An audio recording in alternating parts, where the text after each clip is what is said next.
Hi quilting friends, this is Janae King and welcome to block number 3 of Cabin by the Lake at Whitlock Sewing and Vac in Salem, Oregon. And I think that I might have told you that I'd have this video up by Wednesday, which is tomorrow.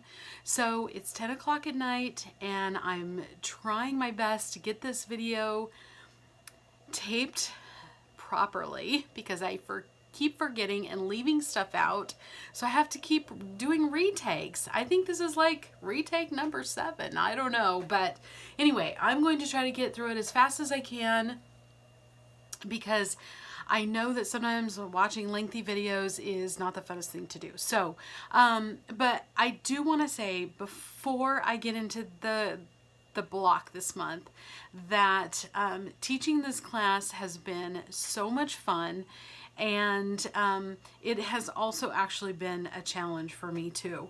I have been quilting for a long time, but doing this as a block of the month where I'm teaching a lot of people how to put something together is a challenge for me, and I've had to kind of learn as I go how to explain things properly, how to walk you through these patterns, and but you know what, it's in the end it's super fun and I've enjoyed it. I love going and picking out the fabrics for the kits. Just the whole process, it's super fun. I hope you are having fun at it, and I hope it's not too much of a challenge, but you know what, challenges are good, they keep our brains young. So anyway, let's dive right in and let me show you what you are going to get in your kit this month. So you should have 3 pieces of dark fabric. You are going to have 3 pieces of 3 various prints, and they're about 7 inches square. You're going to have 3 pieces 7 inches square of a white. You're going to have 6 pieces 5 by 10, and it's also going to be white.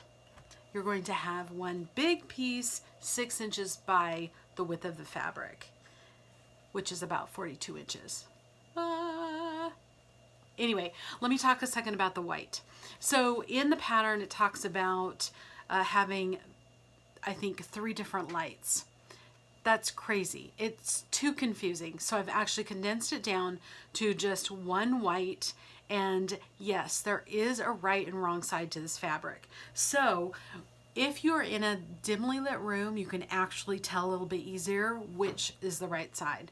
Now, if you accidentally put the wrong side on the right side of your block, I don't think you're even going to notice, but there is a slight difference in the right and wrong side of this fabric. So the blocks that we're going to be making are the star blocks, and we will be making 3 of those. So the first thing you're going to do is you're going to follow the cutting instructions in the little supplement that I gave you. So if you want to follow the instructions on the pattern, that's fine, but you can just follow the cutting requirements on the little supplement page that I gave you. It's just a little insert in your pattern kit. You are going to cut 6 dark blocks at 6 3/4. You're going to cut 3 light blocks at 6 3/4 and 3 of the 3 various prints at 6 3/4. The first thing you're going to do is you're going to draw a pencil line from corner to corner on the light blocks and also the medium blocks. You're going to pair these right sides together with the darks. Oops, sorry, got a little crazy there. Pair them up, and you're going to sew a 1/4 inch on both sides of that pencil line. You're going to cut on the pencil line, and then you're going to press those blocks open. When you press those open, you are going to see that you have half square triangles, and they're going to look like that up there. You're going to have white and dark half square triangles, and also the ones underneath it are dark in the medium prints. Once you have all those made, you're going to pair those up to make an hourglass block. This is the hourglass block right here in your star. I'm going to show you what it looks like on your pattern. So right here on your pattern, It looks like that, except I colored mine in with colored pencils. That way I could kind of see where the colors are going in the block, and just made sense in my brain what I was making. So don't hesitate to, color in your diagrams if you need to. You're going to pair up a dark and a white and a dark and a medium. When you do that, you want to make sure that the seam is nesting with each other, and you can look by pulling back one of the corners that have the little tabs on it and see that the seams are nesting in the middle. When you have the seams nesting, place it down and pin in the middle.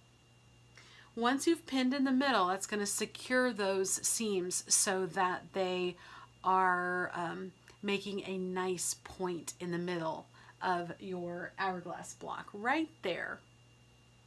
You're going to draw a diagonal line opposite the seam line. So it's going to be down that way. You're going to sew on both sides of the pencil line, and then you're going to cut on the pencil line. After you cut, you will end up with 2 hourglass blocks. There's one there, and then there's one right there. So each of these are going to make 2, and those will be for filling in on your star blocks.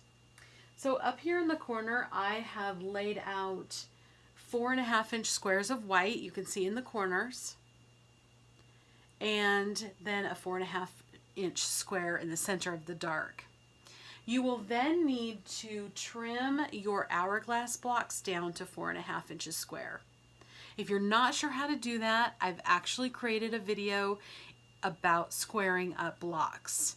And so hopefully you can watch the video and it'll make sense how to square those up. Once you've squared them to 4.5, place them inside of your star blocks, and you're going to sew those together. I like to sew mine into rows. So I sew the 3 rows, and then I press the seams in opposite directions, and I sew those rows together. Once you've sewed those together, you're going to press your block nice and flat, and you'll have a star block. So you're going to make 3 of those. Okay? Once you're done with that, you can sew on your filler pieces. They're actually long rectangles. There's one right here. Then you'll sew one to the top right there. Then you'll actually be sewing another filler block onto another star block. Once you've done that, you're pretty much done. You don't need to worry about sewing anything else together at this point. You need to keep your blocks separate for a couple more months. After we make a few more things like the sun and the cabin, we'll be able to put some of these blocks together and make it start looking like a quilt. So next month we are going to be doing cabin, and after that I think is the sun. So it's such a delight to have you in class and to be with you each month. It's going by so fast, and I hope it's been fun for you. Certainly let me know if you need some extra help on your blocks. I'm very happy to help you. So I will see you in June, and happy sewing.